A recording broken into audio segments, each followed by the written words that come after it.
Olá, pessoal! Sejam bem-vindos à nossa live de agosto. Eu sou a Cal, eu faço parte do time de líderes aqui do Cartão Rede Sul. E essa live tem um gostinho muito especial porque é a primeira live na nossa casa nova. Então é muito gratificante estar com vocês nesse momento tão especial aqui pra gente, viu? E você que está chegando, se já é nosso cliente, no comentário coloque um coraçãozinho. E se você ainda não é nosso cliente, coloque a cidade que você mora, que vai ser muito bacana conhecer um pouquinho de vocês, viu? Então vamos lá, pessoal. Para quem ainda não conhece o que é o Cartão Rede Sul, qual que é a nossa proposta, eu vou contar um pouquinho para vocês, viu? O Cartão Rede Sul já tem mais de 20 anos aqui no mercado e atua em mais de 200 cidades de Santa Catarina e do Rio Grande do Sul, viu? O nosso foco é a medicina preventiva. Sabe aquele check-up que você deveria fazer no clínico geral pelo menos uma vez no ano? Ou também você, mulher, que deveria fazer sua consulta no ginecologista, o seu preventivo, mamografia e aquela ida no dentista para cuidar aí do seu sorriso.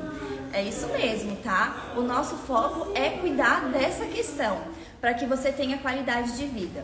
Então hoje nós temos mais de 1.000 parceiros credenciados em Santa Catarina e no Rio Grande do Sul, onde os nossos clientes têm a oportunidade de ter um atendimento particular, mas pagando muito menos, tá? Então a gente tem vários especialistas, a parte odontológica, exames de laboratório, exames de imagem, farmácias, um plano super completinho para cuidar da sua saúde e da sua família também, viu? E se você quiser depois conhecer mais um pouquinho da gente, manda ali um direct pra gente, que a gente vai ter o maior prazer de te apresentar, viu? E vamos lá para nossa live, né? Hoje vamos abordar dois temas que são uma realidade e muitas vezes são chamados como o mal do século, a depressão e a ansiedade, né? E hoje a gente vai ter uma convidada super especial que vai trazer aqui pra gente várias questões, tirar muitas dúvidas e vai trazer um conteúdo muito bacana. A nossa convidada tem um currículo, gente, top demais, viu? Olha só. Ela é psicóloga, graduada pela Universidade Católica do Rio Grande do Sul, é mestre em Psicologia Social e de Personalidade pela PUC do Rio Grande do Sul, é doutora em Educação na linha de pesquisa Psicanálise e Educação, ela é especialista em avaliação psicológica pelo Conselho Federal de Psicologia, ela tem uma ampla experiência como profissional na área de psicologia, no atendimento psicológico tanto individual quanto em grupo em diversas instituições, atuação na área clínica de psicoterapia de orientação psicanalítica e em avaliação psicológica. Ela é docente no curso de graduação em psicologia e supervisora no Serviço Escola de Psicologia. Ela é professora no curso de psicologia da FETEC. Ela também é docente em vários cursos de ensino superior, pós-graduação e extensão. Uau, né, gente? Arrasou demais! Vocês já podem ter um pouquinho de noção de quão incrível vai ser a nossa live. Doutora Márcia Vitorello, seja bem-vinda à nossa live. A gente já vai chamar um pouquinho ela. Tenho certeza que vocês vão gostar bastante.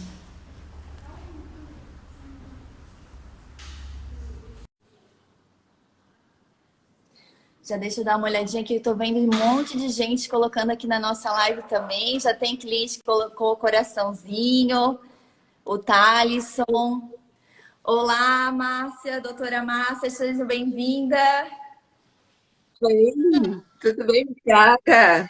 É um prazer. Prazer também conhecer, tão bom que a gente conhece um parceiro da Rede Sul também, né? Sim, sim, com certeza. É um momento bem especial da gente poder trocar, conversar. Muito obrigada pelo convite, né? Fiquei bem feliz em poder participar desse momento. Imagina, a gente que agradece você também, viu? Conta um pouquinho mais sobre você, depois desse currículo maravilhoso que eu tive o prazer de apresentar para o pessoal também que está participando da live, mas conta um pouquinho mais sobre você. Sobre a minha experiência profissional, Isso, enfim. quem que é a doutora Márcia, né? Quanto tempo que ela está atuando nessa área também? Por que que decidiu seguir nessa área também? Sim. Bom, eu estou formada há muitos anos, né? Me formei há 30 anos atrás pela PUC e, enfim, fiz desde o início todo um percurso na área da psicanálise, né? Eu também tive um percurso por um determinado momento na área das organizações, com a psicologia organizacional, que foi bem legal, né? Poder conhecer várias pessoas, vários processos, poder entender assim como é que é a inserção das pessoas no trabalho. E posteriormente, né, eu fui direcionando a minha carreira mais para uma carreira universitária. Então, eu venho trabalhando há 20 anos no ensino superior e nos últimos 10 anos, especificamente em curso de psicologia, na graduação com formação de estudantes, né? O que é muito legal, assim, eu adoro ser professora e, enfim, poder fazer a transmissão. E também trabalho como psicóloga em consultório particular, realizando psicoterapia e avaliação psicológica, mais especificamente o psicodiagnóstico. Eu fiz uma parceria com a Rede Sul, né, e estou muito feliz com isso, de poder, enfim, fazer parte do time do cartão a partir desse ano. Legal, Márcia, muito obrigada, viu? Pessoal, Eu não, desculpe, eu só não contei, eu moro em Porto Alegre, né? Eu acho que é importante dizer isso. Eu sim. trabalho em Porto Alegre e essa questão do consultório, eu trabalho tanto presencial quanto online. Então, essa é uma informação importante, já que a gente está falando também com os credenciados, né? Com o pessoal da Rede Sul. Com certeza, né? Gerando oportunidade aí para o pessoal que mora em outros estados ou cidades um pouquinho mais distantes de Porto Alegre terem a oportunidade de conhecer um pouquinho do seu trabalho também, né? Isso, fico à disposição. Legal, Márcia. Então, pessoal, a ansiedade e a depressão são transtornos que possuem uma relação entre si, mas que possuem causas, sintomas e até tratamentos diferentes. E uma pessoa, ela pode ter tanto a depressão quanto a ansiedade também. Os dois sintomas, os dois transtornos acabam atrapalhando muito a rotina da pessoa, né? Gerando diversos prejuízos, tanto no lado pessoal quanto no lado profissional também. E segundo dados da OMS, mais de 300 milhões de pessoas no mundo sofrem de depressão, sendo no Brasil 11,5 milhões de pessoas. E ainda segundo os dados da OMS, aproximadamente 19 milhões de pessoas possuem algum tipo de transtorno de ansiedade. E uma coisa que até chamou bastante atenção é que foi feito um resumo científico, né? Em março desse ano, justamente porque a Covid acabou agravando e aumentando casos, né, de depressão e ansiedade. E houve um aumento de 25% no mundo de casos. E as pessoas que mais foram afetadas, né, com a depressão e ansiedade foram mulheres e jovens, tá? E uma das principais explicações para esse aumento é o estresse causado pelo isolamento, né? A solidão, o medo de se infectar, o sofrimento, o luto, as preocupações financeiras, que com certeza você passou por esse momento ou conhece alguém que acabou passando também, tá? Eu convido vocês que estão aí na live para deixar no comentário a sua dúvida sobre esse tema, que eu tenho certeza, eu tenho dúvidas, eu tenho certeza que a doutora Márcia vai esclarecer bastante aqui pra gente, mas você deixa aqui que depois a gente vai perguntar para ela, tá bom? Então vamos lá, doutora Márcia. Conta pra gente, qual que é a diferença entre depressão e ansiedade? A depressão e a ansiedade, como tu colocou antes, né? São sintomas, tu usou a palavra transtorno, né? O transtorno é uma nomenclatura mais da psiquiatria, né? Especialmente a partir do surgimento dos manuais de diagnóstico de doenças mentais, como o DSM-5, né? O CID-11. Então, é uma caracterização nem da psiquiatria. Eu acho que é importante eu dizer desde o lugar da onde eu falo, né? Então, eu não falo desde o lugar da psiquiatria, mas falo desde o lugar de uma psicóloga de orientação psicanalítica. Então, ao invés de falar de transtornos, eu prefiro falar de sintomas, né? Ou psicopatologia. Então, como tu antes mencionou estas duas esses dois tipos de sofrimento, a ansiedade e a depressão, podem estar juntos ou não. Então, a gente pode pensar nos quadros psicopatológicos, também tu mencionou, e é legal a gente acentuar, né, que tanto a depressão quanto a ansiedade, a depressão enquanto um estado afetivo, vamos chamar assim, onde o sujeito tem uma tristeza, um desânimo, não necessariamente caracteriza-se como uma doença, né? Então, e a ansiedade da mesma forma, a ansiedade faz parte da vida de todos nós, do cotidiano. Antes tu mencionou a questão da pandemia, né? Com certeza, a gente é eminentemente, na condição humana, seres sociais. Então, essa questão do isolamento produziu uma série de sintomatologias que ainda estão por serem estudados, né? Ainda a gente não tem ao certo os efeitos da pandemia na subjetividade das pessoas, né? Alguns estudos começaram a ser realizados, mas esses dois, vamos dizer assim, estados psíquicos não necessariamente se configuram como algo relacionado, né, relacionado, e também psicopatológico, né? Então, antes, quando tu mencionou essa questão de ser uma doença muito comum, até a depressão e a ansiedade, falando especificamente da depressão, como uma doença que caracterizaria o nosso tempo, né? A gente pode pensar que, dependendo do tempo histórico e social, as doenças elas mudam, sintomas eles mudam, né? Ao decorrer da história, a gente percebe uma mudança. Então, sempre quando a gente pensa nos sintomas, nas doenças, a gente precisa pensar, sim, na relação com a estrutura psíquica do sujeito, na sua particularidade, né, na sua singularidade, mas também nas demandas dos tempos. Então, a gente pode dizer assim que a partir do final do século XX, que foi ontem, né, faz pouco tempo, final do século XX, e o século XXI, que nós vivemos agora, estamos em 2022, portanto, 22 anos, a depressão se caracteriza como a doença atual, né? A doença atual. Então, além da gente poder pensar do que se trata do ponto de vista do indivíduo, né, da particularidade daquele sujeito, a gente pode pensar em algumas questões que estão postas no nosso cotidiano. Algumas perguntas, por exemplo. Será que, mais do que em outros tempos, na atualidade, não existe um imperativo que nós tenhamos que ser felizes o tempo todo? Né?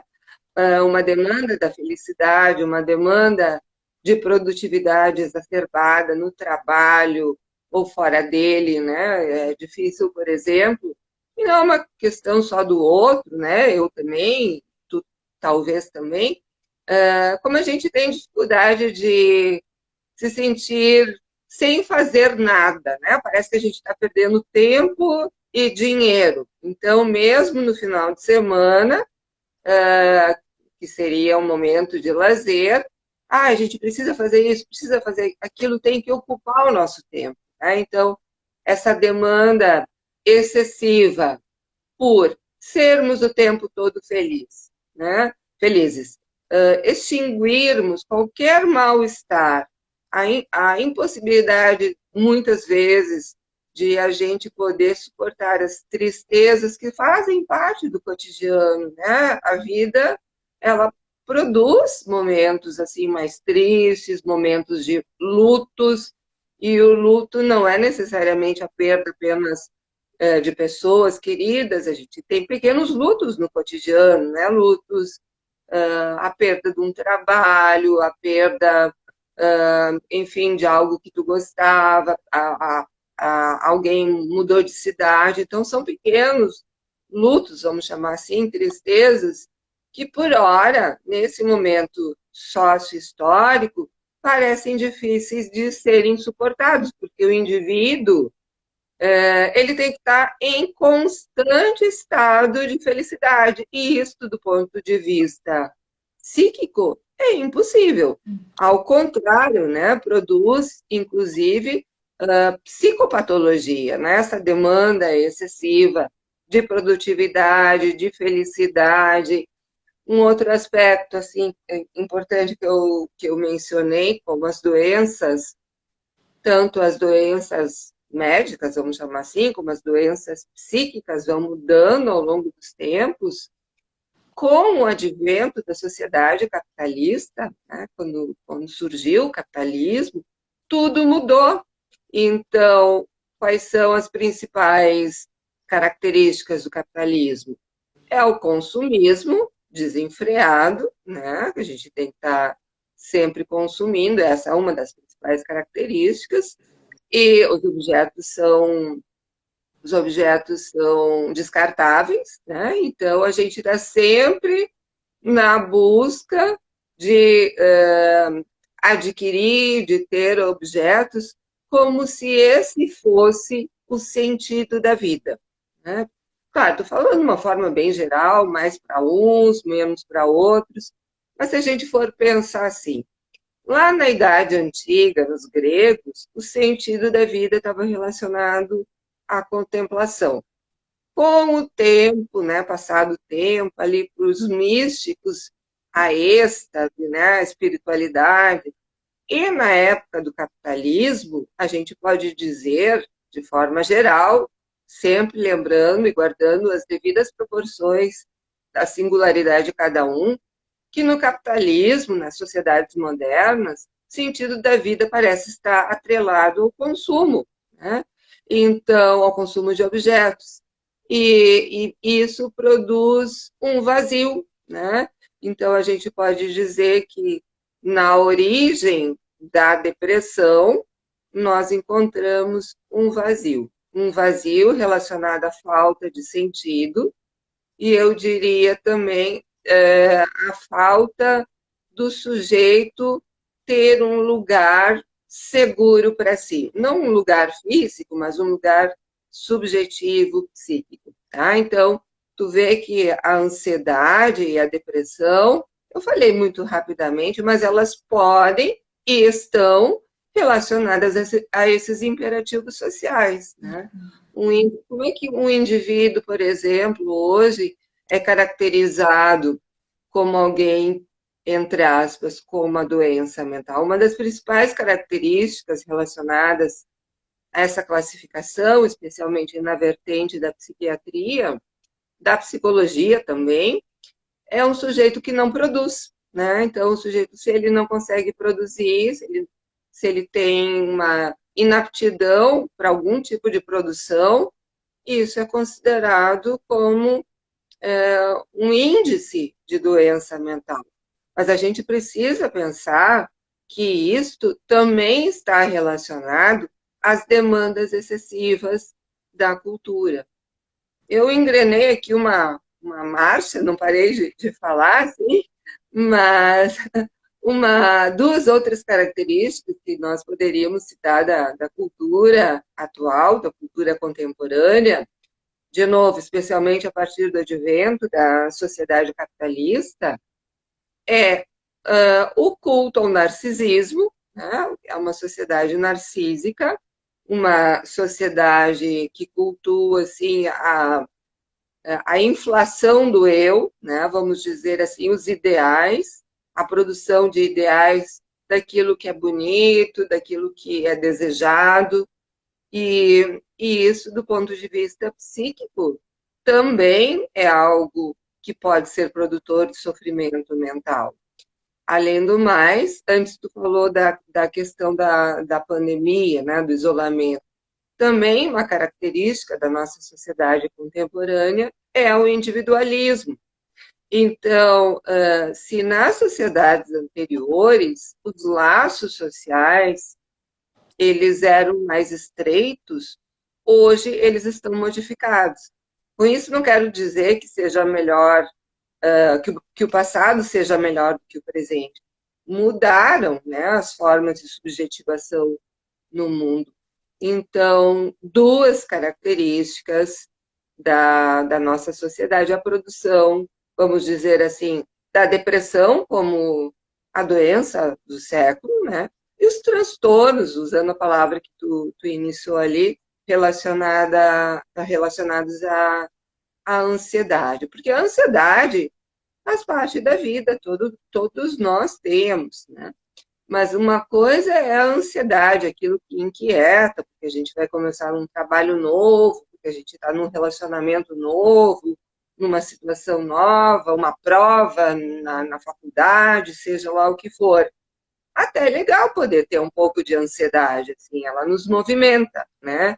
Ah, usando, assim, também uma expressão mais da psicologia, não da psicanálise, a gente tem o eu-estresse, que seria o estresse bom, né? E o desestresse, que é o estresse que produz mais prejuízo.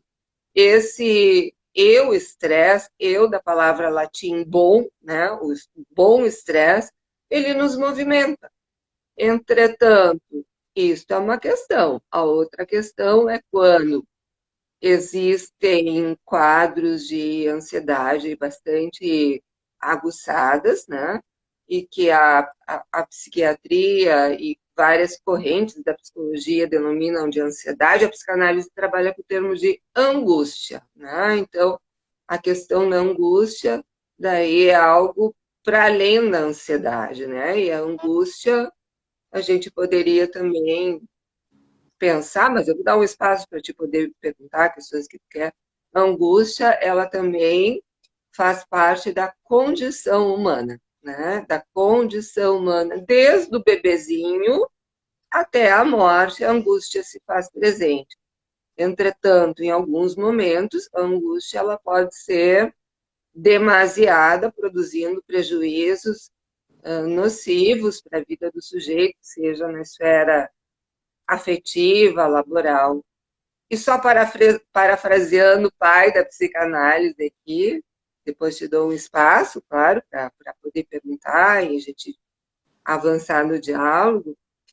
Perguntaram para o Freud no final ali da vida dele, mas afinal das contas, né, o que é ser normal? Né? Tem essa pergunta, o que é ser normal? E o Freud, do auge assim, da sua genialidade, respondeu de uma forma muito simples, mas que traz uma complexidade absoluta. Né? Ele diz que a normalidade seria a capacidade de amar e trabalhar. E para a gente amar e trabalhar, precisa muita coisa, né? É um esforço diário, né, Márcia?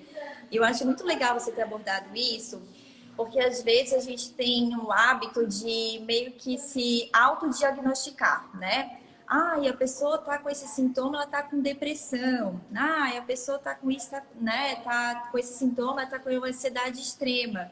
Então, como você bem colocou, tem coisas que fazem parte do normal. Por isso mesmo que é muito importante a busca de um profissional para analisar todo esse contexto, como é a vida da pessoa, o que, que aquilo afeta realmente na vida dela, para receber realmente o diagnóstico, né? Porque às vezes a gente tem esse hábito mesmo, né? E tudo é assim, ah, tô com depressão ou não.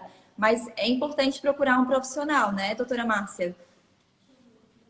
Sim, dependendo da situação, é importante, sim, ter um profissional. Em situações assim, ó, como é que eu vou te colocar? O sujeito, o indivíduo, né, ele precisa buscar um profissional quando ele sente a necessidade, tá? De nada adianta também outros, tu precisa procurar um psicólogo, um psiquiatra. Tem que haver uma demanda do sujeito, algo ali, um sofrimento está colocado, e ele vai em busca, então, de um tratamento que não necessariamente de um diagnóstico, né? Mas, por exemplo, de uma psicoterapia, né?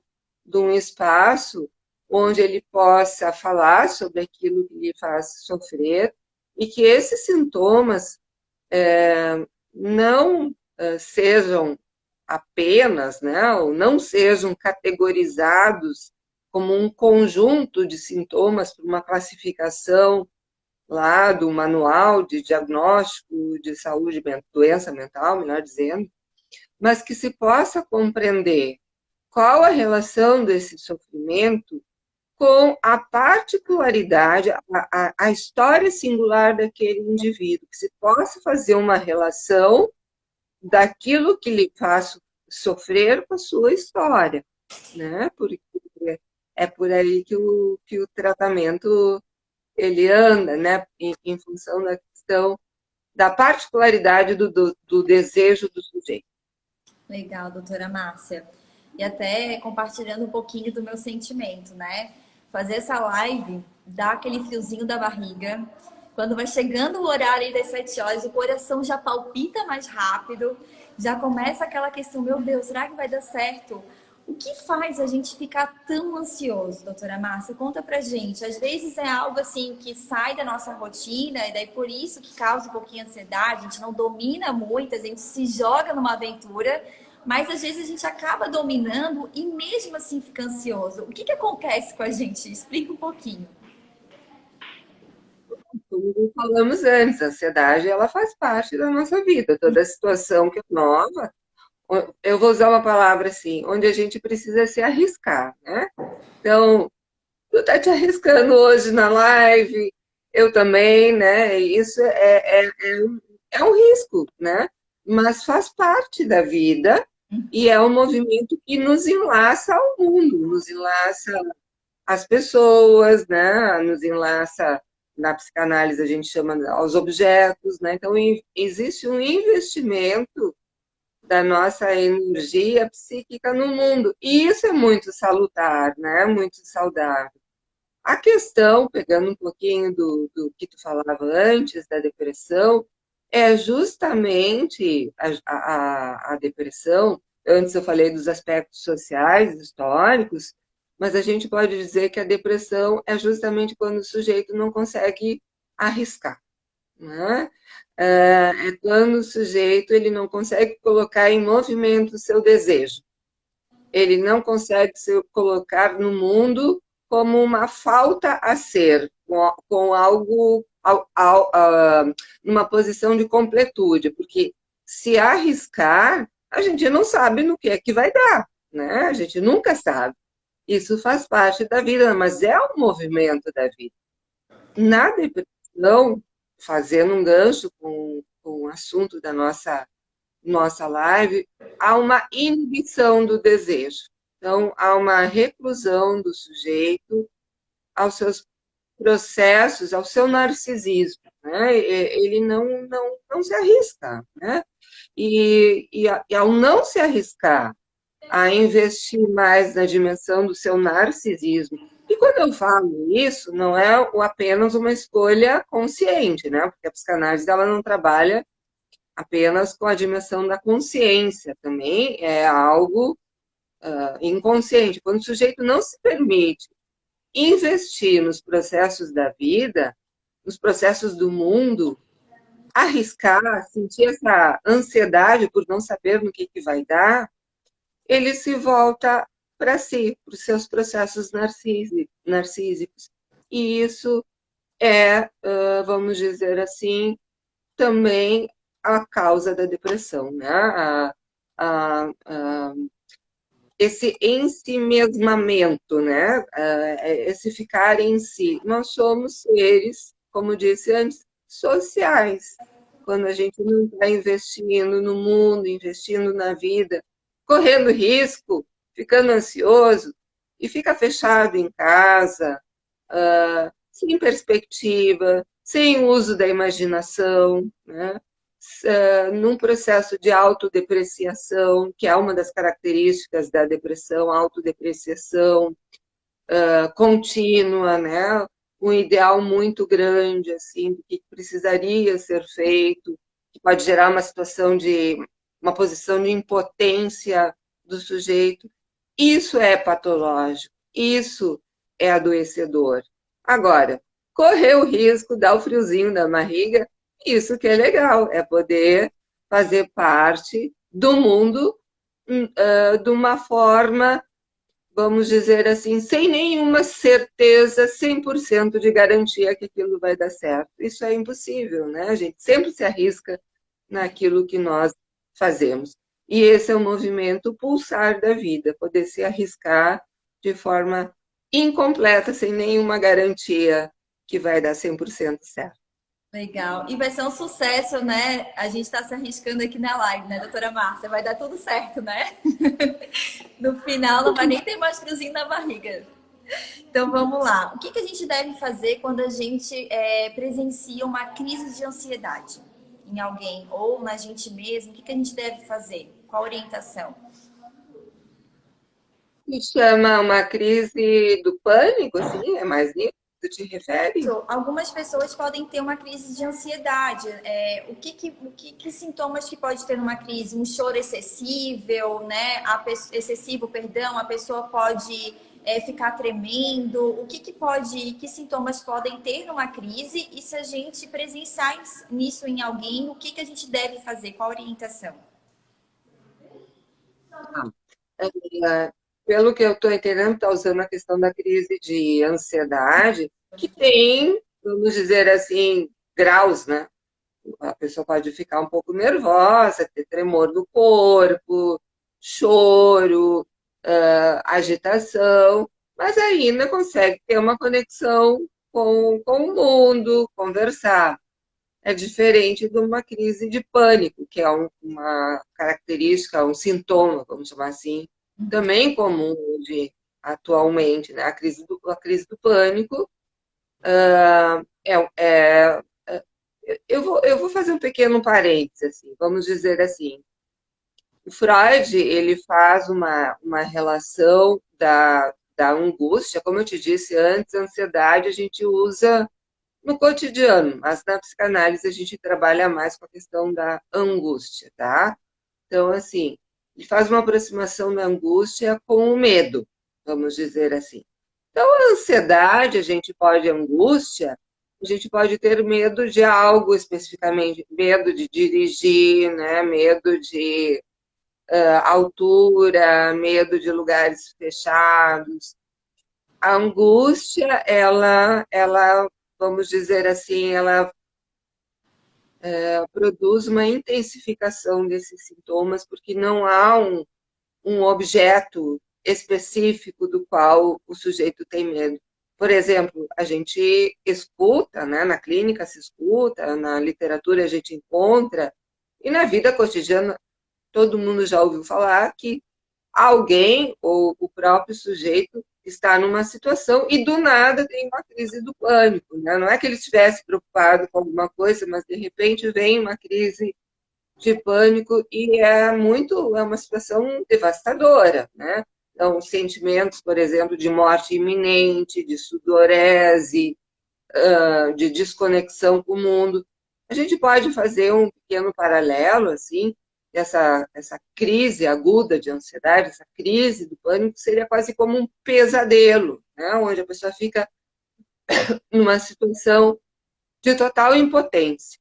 Então, vou fazer uma referência aqui a um psicanalista que morreu há pouco tempo, maravilhoso, Contardo Caligares. E o Contardo Caligares, a psicanálise não se, vamos dizer assim, coloca muito nessa via de dar dicas, né, ou conselhos.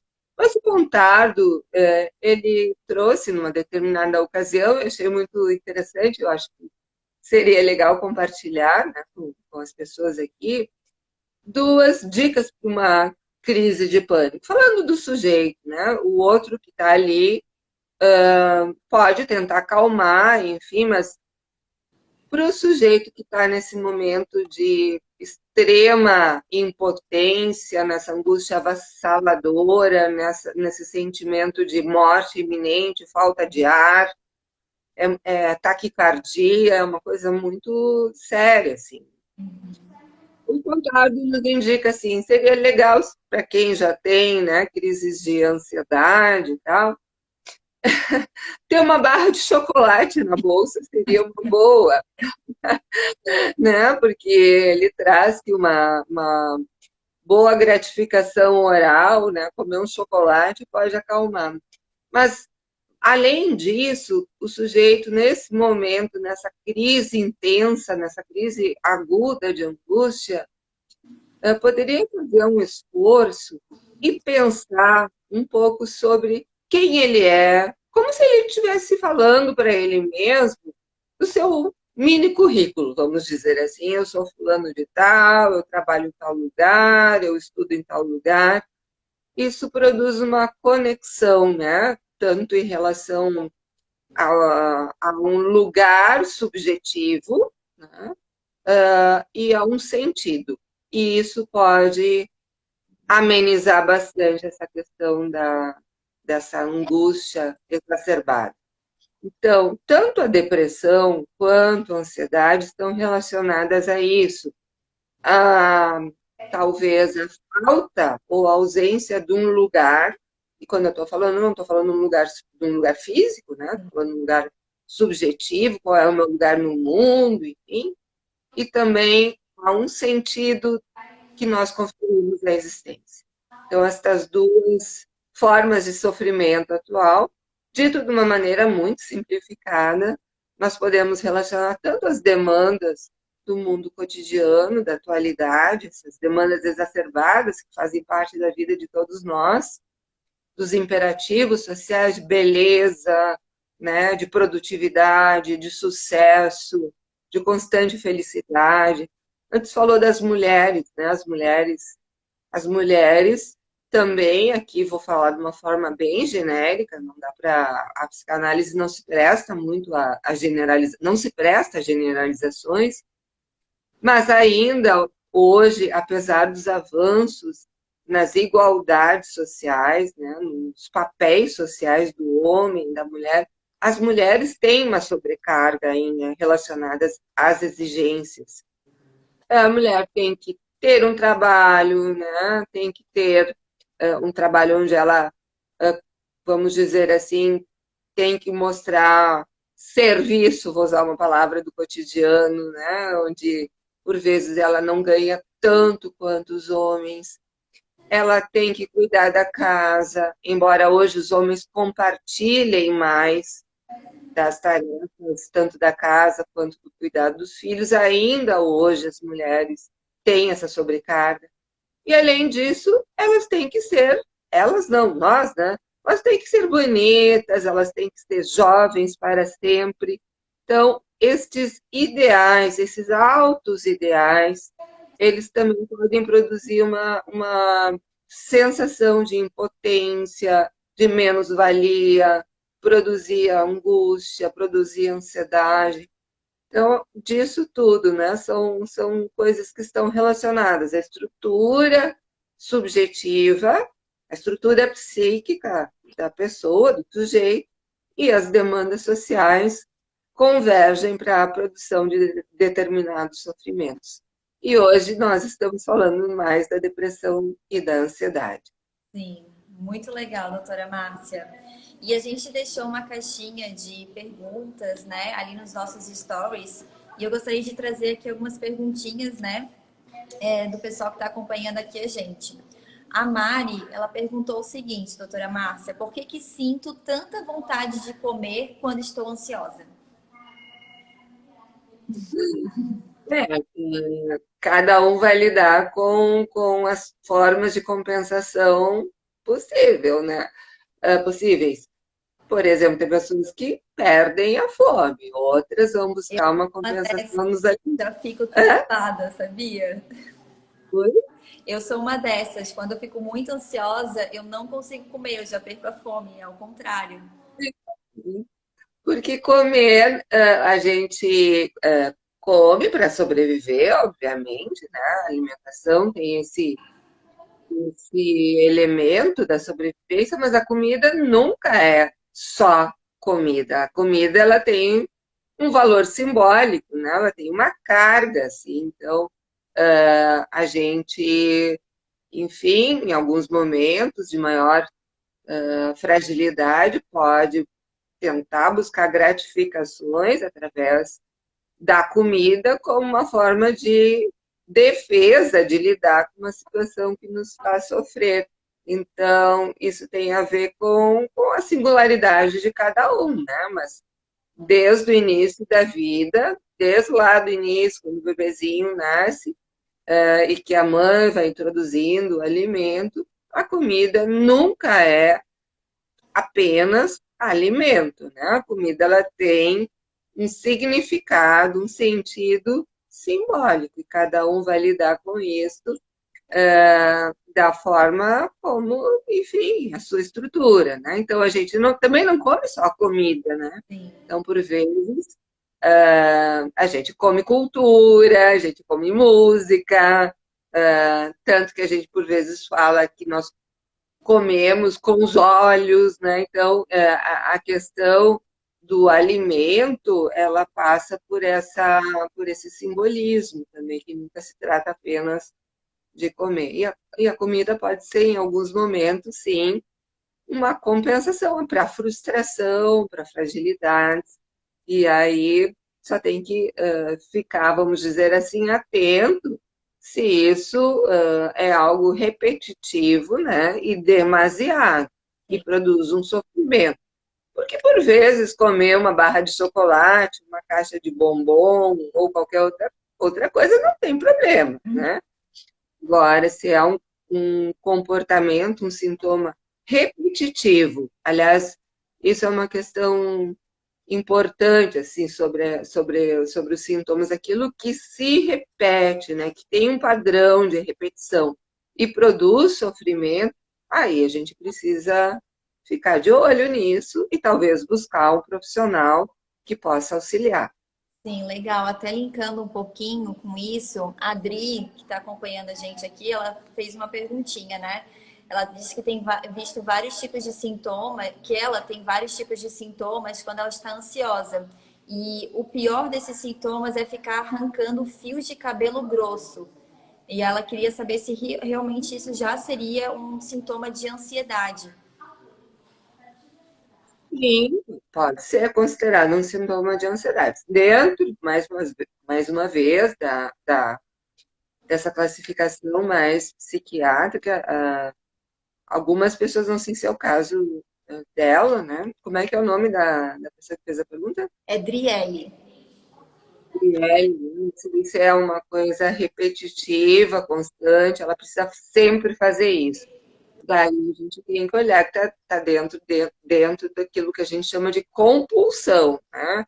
Aí sim, daí teria que buscar um auxílio em relação a esse sintoma, que certamente está na base de outros, né? Mas relacionado sim a quadros, ao espectro, vamos chamar assim, da ansiedade, dentro daquilo que a gente chama das neuroses. Legal. E tem uma outra perguntinha aqui da Fernanda. Ela perguntou, acho até que você já chegou a responder, né? Por que, que as mulheres têm mais propensão a ter a depressão ou ansiedade? Justamente por esse papel que a gente assume hoje, né? Da responsabilidade, né? Essa autocobrança que nós temos também conosco mesmas, né? Eu acho que isso já é algo que já caracteriza realmente esse aumento, né? Tanto do momento da pandemia, quanto nós sermos mais afetadas, né? Tanto pela depressão quanto a ansiedade, né? Legal. Eu acho que tem mais uma perguntinha aqui, doutora Márcia. É do Bruno, tá? Por que que a ansiedade acaba levando à depressão? Não necessariamente, como a gente falou lá no início, podem Sim. estar relacionadas, né, a essas formas de adoecimento, de patologia, mas não necessariamente. Tá? Então, cada caso é um caso, a gente tem que compreender na história daquele sujeito, né? Enfim, começou ansioso. A depressão se caracteriza fundamentalmente por duas formas de sofrimento. Eu já até coloquei antes no início, que seriam a perda do prazer pelo investimento na vida, né, nas coisas, há um ensimesmamento do sujeito, assim, e a questão da autorrecriminação, né? E isso, claro, tem humor deprimido, enfim, e a ansiedade pode fazer parte, mas não necessariamente uma leva a outra. A gente tem que sempre compreender o sentido daquele sintoma para aquele sujeito. Essa foi uma grande contribuição freudiana, né, de poder compreender o sentido que aquele sintoma adquire para o sujeito. Porque um sintoma, embora possa ser experimentado da mesma forma por mim e por ti, os motivos que nos levaram à produção daquele sintoma são diferentes, estão relacionadas à subjetividade de cada um. Portanto, apenas emitir um diagnóstico com base em determinados sinais ou num conjunto de sintomas, sem compreender a relação desses sintomas com a estrutura psíquica do sujeito, talvez não seja de grande valia, né? O importante é poder compreender no processo de psicoterapia, de análise, por que daquela produção de sintoma? O sintoma não aparece por nada, né? Vamos dizer assim que a ansiedade, falando ansiedade, ela aponta para que algo não anda bem, né? Então, usei a expressão ansiedade, mas, de novo, assim, na psicanálise a gente fala mais da angústia. E uma questão posterior a Freud, o Freud ele fez essa relação, assim, da produção da angústia com o conflito interno, né? A angústia como um sinal, né, que algo não vai bem, e vamos dizer assim, mediante essa situação subjetiva, onde algo não está bem, o ego, né, nosso ego, aciona determinados mecanismos defensivos para a gente lidar com essa situação de angústia. Como eu coloquei antes, a angústia, ela faz parte da condição humana. Diferente da ansiedade, por situações cotidianas, o bebê experimenta angústia lá no início, pelo seu desamparo. Logo que ele percebe que os pais vão e voltam, ele tem a sensação de angústia. Mais tarde, na vivência das crianças do complexo de Édipo, que seria o tema para a gente falar em outro momento, também a angústia. Então, a angústia, ela faz parte da nossa existência e sinaliza algo que não está bem. Agora, só finalizando, avançando nessa leitura freudiana, nós temos um outro psicanalista francês chamado Jacques Lacan, e ele vai retomar a elaboração freudiana sobre a angústia e vai dizer que a angústia, diferentemente da posição nessa nova leitura do Freud, assim, não é que nós temos angústia quando nos falta alguma coisa.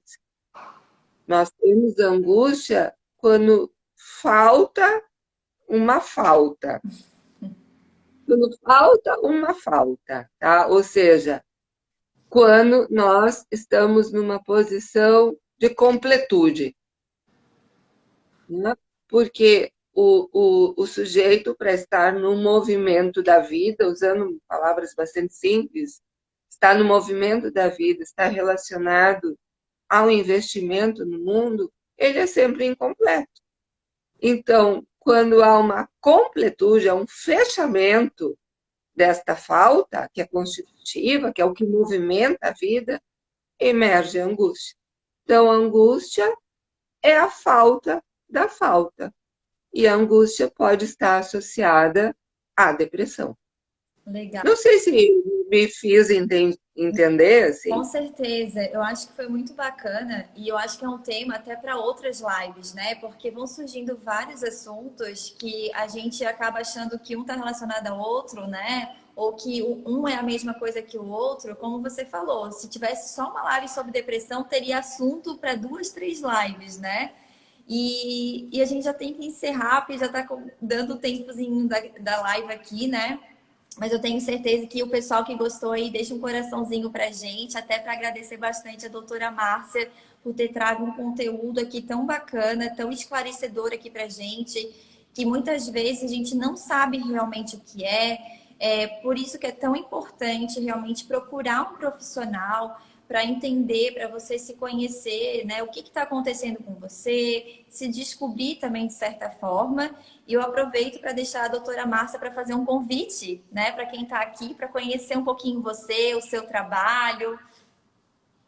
Sim, é claro, fico à disposição, né? Tem o meu contato na página da Du. E colocar assim, a gente acabou, é pouco tempo, né? A gente não conseguiu, assim, aprofundar mais. Vou só mencionar que hoje nós vivemos um momento, assim, de bastante utilização medicamentosa, né? Em relação à ansiedade, à depressão. Às vezes, a medicação é importante e necessária. Entretanto, apenas a medicação não vai, né, enfim, solucionar ou resolver aquele sofrimento do sujeito. É importante ele ter um espaço de fala numa escuta, né, numa escuta fina, vamos dizer assim, que possa, enfim, abrir para o sujeito, na medida que ele vai falando, novos sentidos para a sua vida. E para isso a psicoterapia seria um espaço bem importante. Não é o único, mas é um espaço importante, é um espaço de trabalho a partir da palavra, que é o que o nosso Freud inaugurou no Talk and Cure, a cura pela palavra. Né? Então, falar sobre os seus sofrimentos é bastante produtivo para alguém que possa escutar, diferentemente de um amigo, né? Numa outra posição. Mas muito obrigada pelo convite, eu fico à disposição para esclarecimentos, para outro momento também, para a gente continuar conversando. Espero que tenha sido legal e esclarecido alguns pontos. Pois sim, doutora Márcia, muito obrigada, né, por ter dedicado o seu tempinho aqui para gente.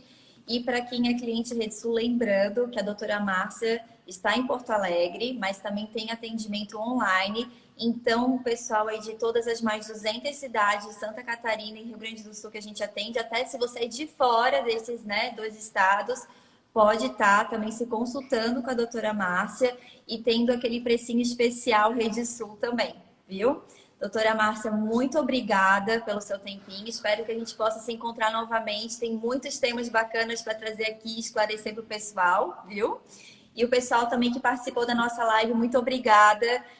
Foi um prazer estar aqui com vocês. E aguardem a nossa próxima live de setembro, viu? Um abraço, um beijo, doutora Márcia. Tchau, tchau. Até mais, obrigada. Tchau.